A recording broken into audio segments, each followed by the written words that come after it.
Listen closely. Do you hear it?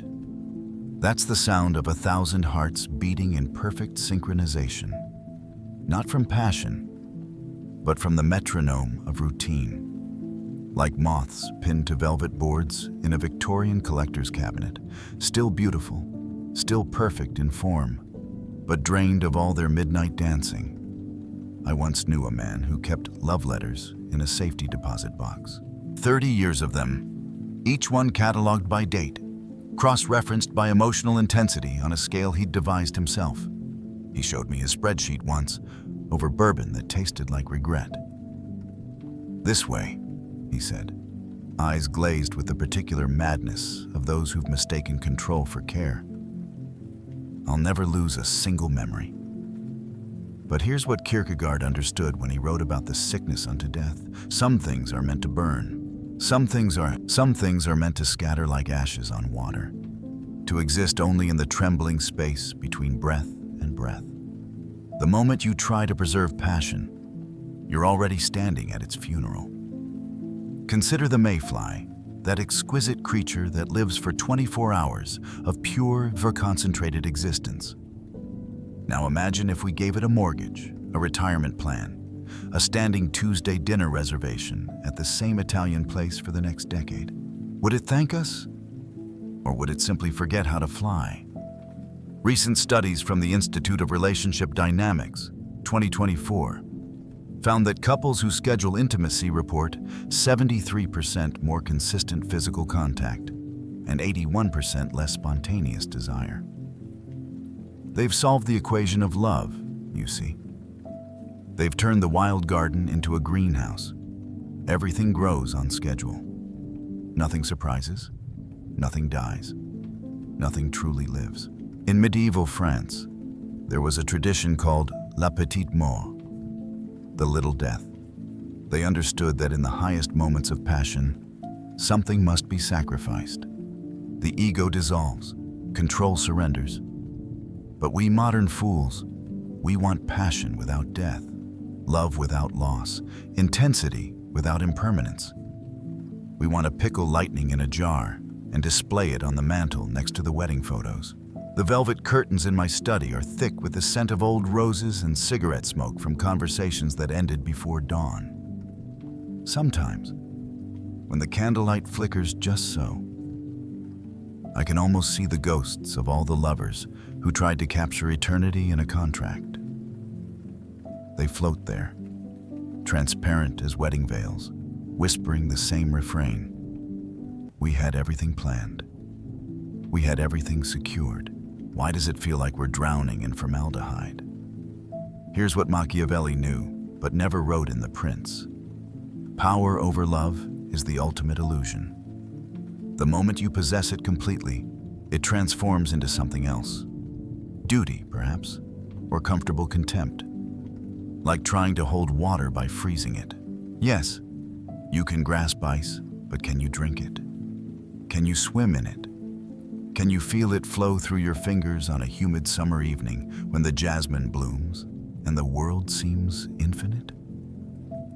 Tell me, when was the last time love surprised you?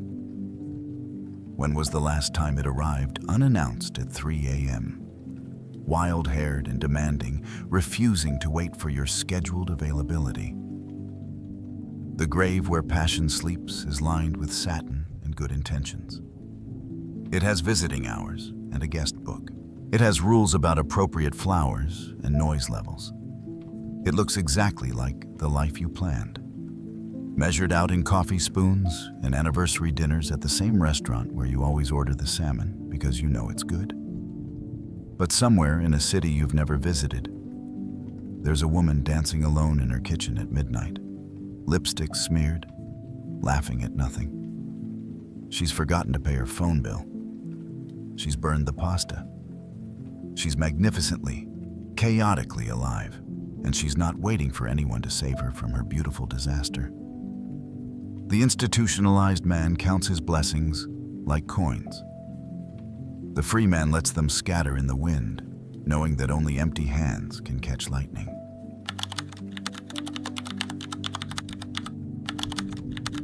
The mirror that lies. The longer you stare, the less of you it reflects. There's a cracked mirror in a Prague antique shop that hasn't been sold in 43 years. The proprietor, a woman with silver hair and too many rings, tells customers it's cursed. "It shows you what you're becoming," she whispers, "not what you are." Most laugh, some buy other things. But occasionally, someone stares too long into its spider-webbed surface and leaves without purchasing anything at all, their face pale as February snow. I'll tell you a secret that Narcissus learned too late. The danger isn't falling in love with your reflection. The danger is when your reflection stops loving you back. Every morning, we perform the same ritual.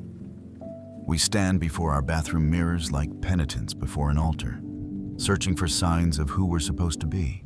We adjust our faces into acceptable configurations. We practice our smiles like foreign language students, getting the pronunciation just right. "Hello, I'm fine. Everything's wonderful. Yes, I'm living my best life."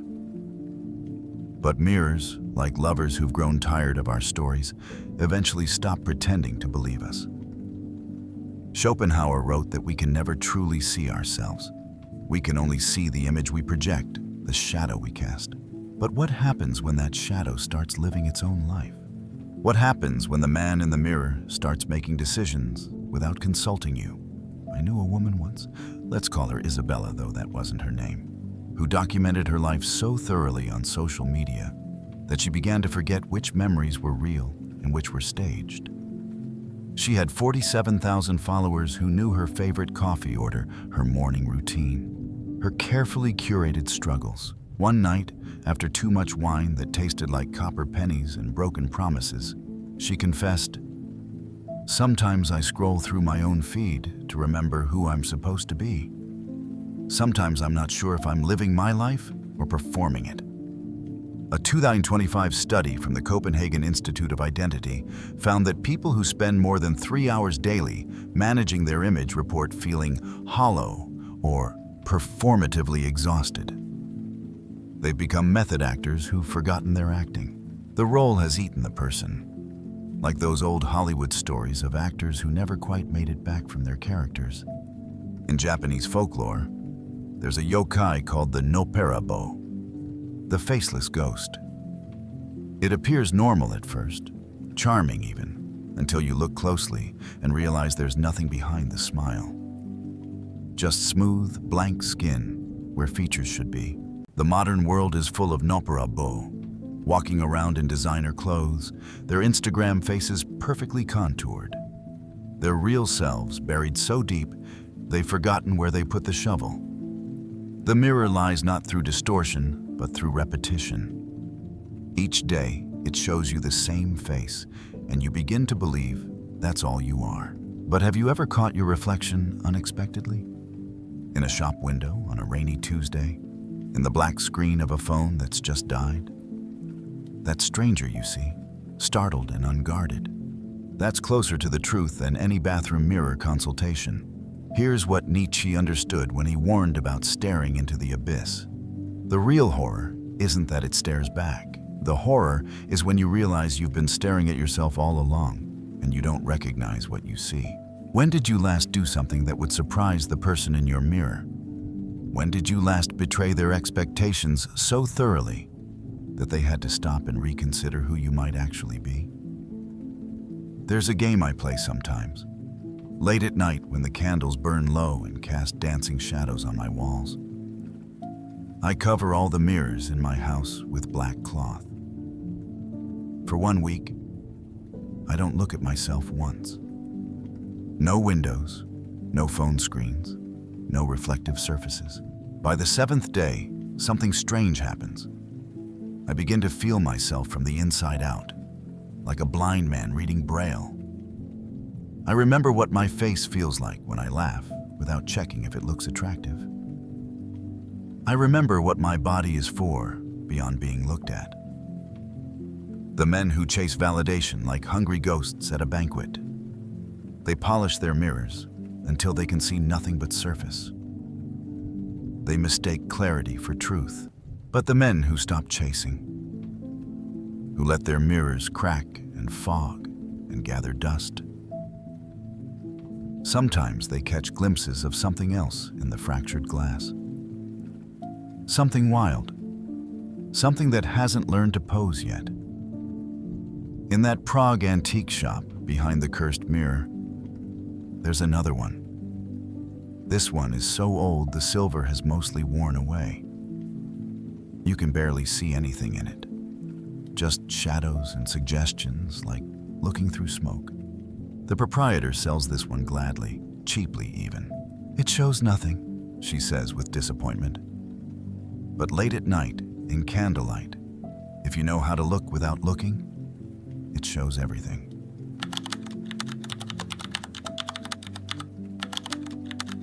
The Theater of Hungry Ghosts, where every actor forgets they're wearing a mask.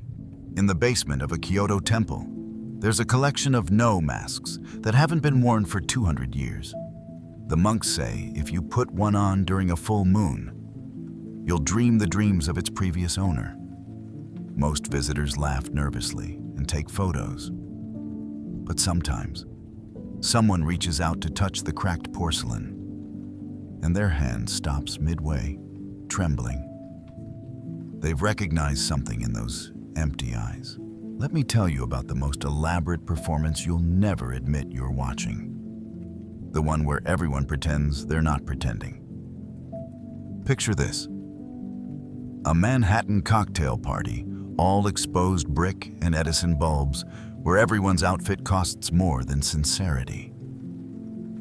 A man in a $3,000 suit discusses his passion for sustainable farming while checking his phone for cryptocurrency prices. A woman laughs at jokes that aren't funny. Her smile is practiced as a geisha's, while mentally calculating how many Instagram followers the joke teller has. Everyone's performing authenticity so hard, they've forgotten what it sounds like when someone actually means what they say.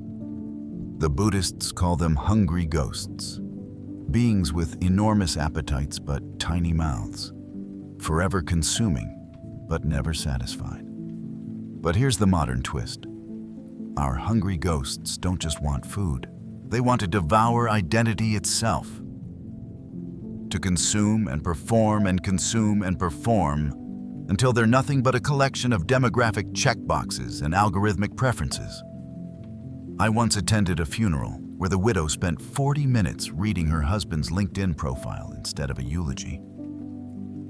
"He was a thought leader," she said, tears streaming down her face. "He had over 10,000 connections." The corpse in the casket wore his company pin. Even in death, the performance continued. Kierkegaard wrote about the aesthetic life, the constant seeking of new experiences, new masks, new roles to play. But he warned, eventually, you run out of costumes. Eventually, you stand naked in your dressing room, surrounded by discarded personas, and realize you've forgotten which one was supposed to be real. Here's a study that should chill you to your marrow. Research from the Berlin Institute of Authentic Expression, 2024, found that people use an average of 7 different personality modes daily, code switching so rapidly, they experience what researchers call identity vertigo. They're method actors who've taken on so many roles they've developed multiple personality disorder as a lifestyle choice. Quick, without thinking, who are you when no one's watching? Can you answer without constructing another performance? In ancient Rome, actors were considered infames, the infamous ones, legally classified alongside prostitutes and gladiators. They were necessary for society's entertainment, but excluded from respectable company. The Romans understood something we've forgotten. When everyone's an actor, the theater becomes the asylum. There's a man I know, brilliant surgeon, saves lives with hands steady as marble, who told me after his third divorce, "I've been playing the role of successful doctor so long, I panic when I'm alone. The silence sounds like bad reviews." The Theater of Hungry Ghosts has no intermission. The lights never dim. The audience and actors have switched places so many times that no one remembers who's supposed to be watching whom. Everyone's improvising their lines from scripts they've downloaded from lifestyle blogs and TED Talks. Everyone's doing their best impression of someone who has their shit together. But here's what Machiavelli knew. The prince who admits he's performing is more honest than the one who believes his own propaganda. At least the conscious actor can take off the mask at night. The unconscious one, the mask has grown into their skin like a parasite.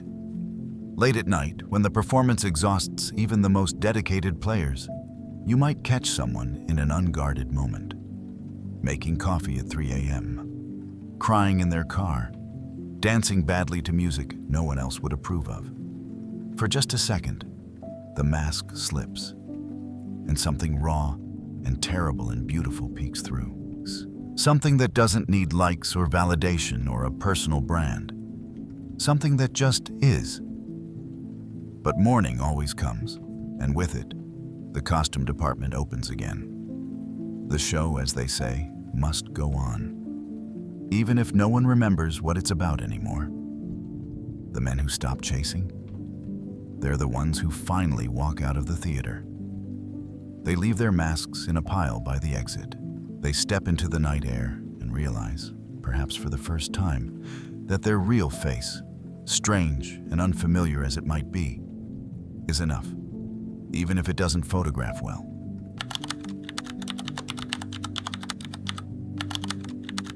The anatomy of letting go. What dies when you stop holding your breath? There's a beach in Northern California where the locals burn their wedding rings. Not from anger, from something stranger. They call it the grief shore, though you won't find it on any map. The metal hisses when it hits the flames. Sometimes it screams. Sometimes it sighs like it's been waiting. Tonight, I want to dissect something delicate. The exact moment when your white knuckles finally uncurl. When your jaw unclenches. When you stop trying to hold water in your fists. It's not as peaceful as the self-help books promise. It's more like drowning in reverse. Consider the trapeze artist suspended between two swings in that breathless moment of nothing. She must let go of one bar before the other appears. For one eternal second, she belongs to gravity alone. Most of us, we'd rather dislocate our shoulders than release that first bar. We'd rather hang there forever, muscles screaming, than face that moment of free fall. Schopenhauer understood that all of life is will. Desperate, grasping, never satisfied will. But what he whispered in his darker moments was this. The real tragedy isn't that we can't have what we want. It's that we can't stop wanting what destroys us. I knew a photographer who documented his divorce in real time. Every fight, every silence, every box packed. His Instagram became a funeral pyre. But the most haunting image? A simple shot of his empty hand, palm up, caption, Day 237. Still feels like I'm holding something. The neuroscience is almost cruel in its clarity. A 2025 Harvard study on attachment patterns found that the brain processes letting go of a relationship exactly like withdrawal from opioids. The same neurons fire, the same chemicals scream. Your body literally believes it's dying. In a way, it is. The version of you who needed that person, who was sculpted by their presence. That person has to die for the next one to be born. Here's my question for you, whispered like a curse. What are you so afraid will happen if you just let it all fall? In Japanese aesthetics, there's a concept called mono no aware, the pathos of things, the gentle sadness of transience.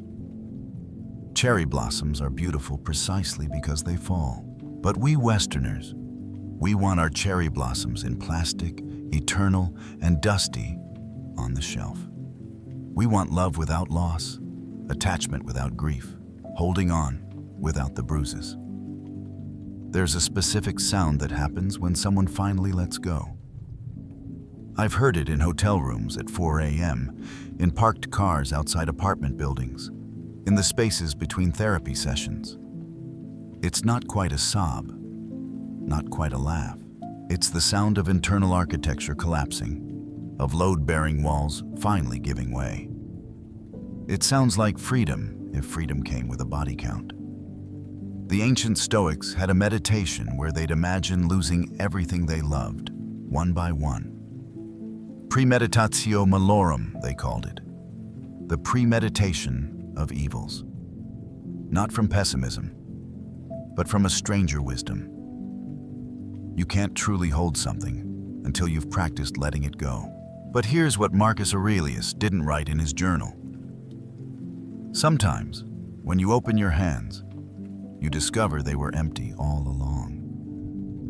The weight you felt, that was just the effort of gripping nothing so tightly it felt like something. I keep a box of letters I've never sent. Some are 20 years old, the ink fading like old tattoos. Love letters, hate letters, letters full of questions that answering would only make worse. Sometimes I hold them over candle flames, watch the edges curl and blacken. But I never quite let them burn. Even teachers of letting go have their failures. The men who stop chasing, they learn something the rest of us spend lifetimes avoiding. They learn that letting go isn't peaceful. It's violent. It's tearing yourself in half to discover which half was real. It's admitting that the person you were with them, for them, because of them, that person might have been a beautiful lie. On that beach in Northern California, after the rings melt, people sometimes stay until dawn. They sit in the sand, empty-handed, watching the waves erase footprints. Some cry, some laugh, some do both. But they all report the same strange sensation. For the first time in years, they can feel their own heartbeat. Not racing, not grasping, just beating, like it was always supposed to.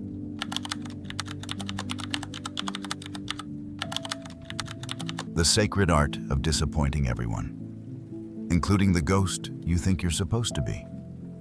In a forgotten drawer of my grandfather's desk, I found a suicide note he never used, dated 1967, perfectly preserved, like a pressed flower made of despair.